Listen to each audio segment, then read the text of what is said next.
the Baal Shem Tov, the guy who started this whole, Hasidic, mystical thing. A man came to visit him, and he was led into his study, and the Baal Shem Tov looked at him with those eyes he had, and he said, what would you like? What have you come for? And the man was clearly a wealthy merchant, well-dressed, upstanding, and we could see it right away. He said, no, I don't need anything. I'm good. But I heard there was this holy man, this wonder rabbi, this miracle worker. I wanted to see his face. I wanted to get his blessing. That's all. But I'm good. I don't need anything. So the Baal Shem Tov looked at him. He said, they say that the steps of man are guided by God. That means that no person goes anywhere unless there's a reason for it. And you may not realize it, but you didn't come here of your own volition.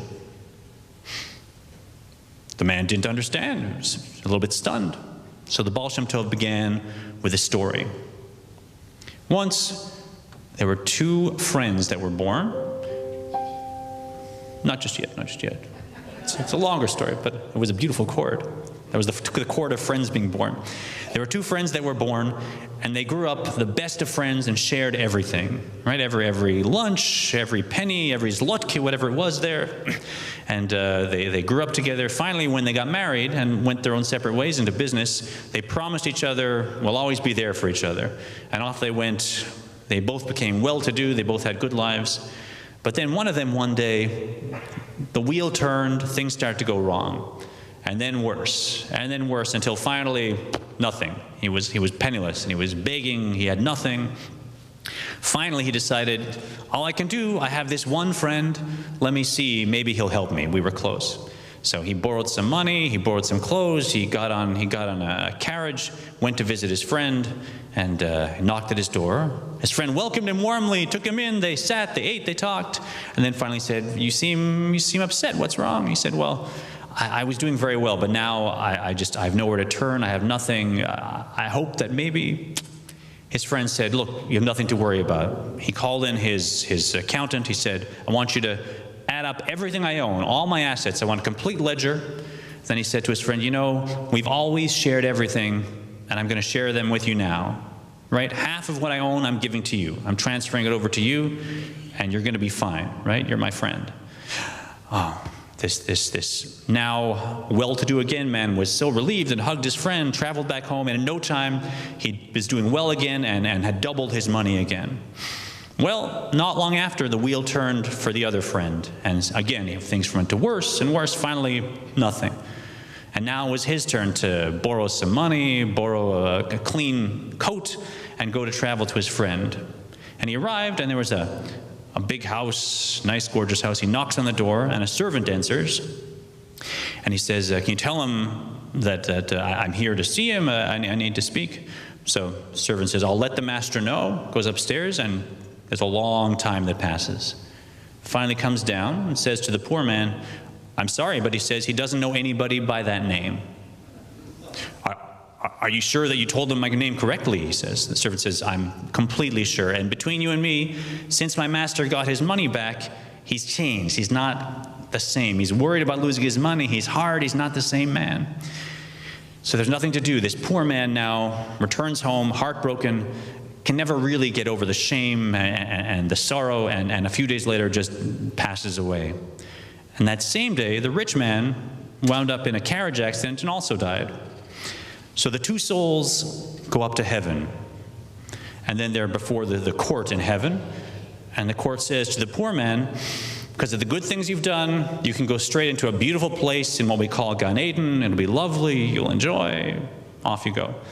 However, to the rich man, they say, there's some things that are still clinging to you. You need to go to what we call Gehenna. You got to cleanse yourself of your sins. It's not pleasant, I won't lie to you.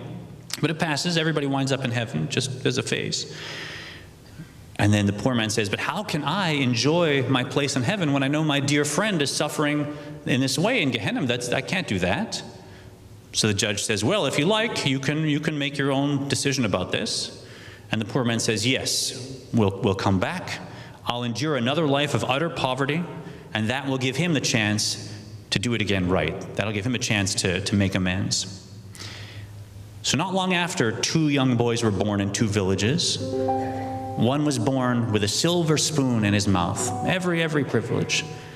And the other was born into a family of total poverty, a father who just begged for a living. And he grew up and he took up the begging staff and he went around and begged for alms. And it was a hard life.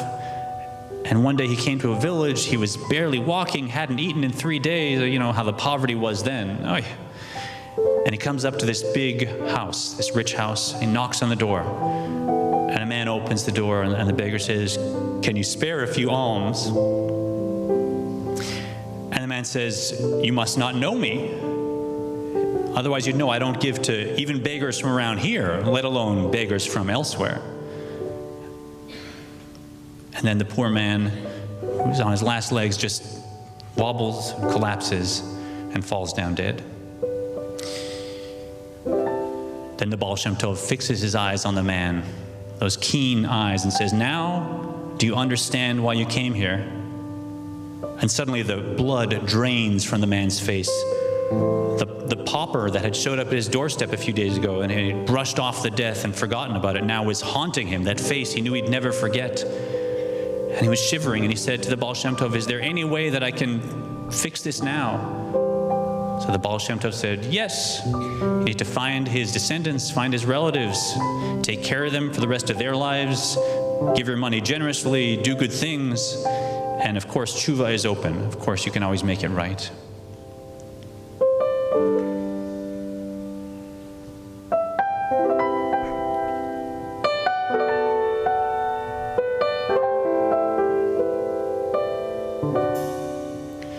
On a clear day, rise and look around you, and you'll see who you are.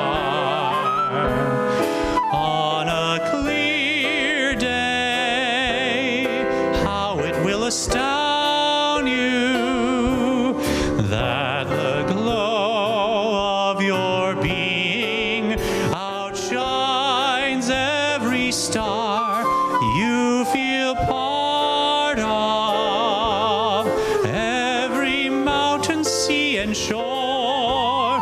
You can hear from far and near a world you've never heard before. And on a clear day, on a clear day, you can see forever and evermore.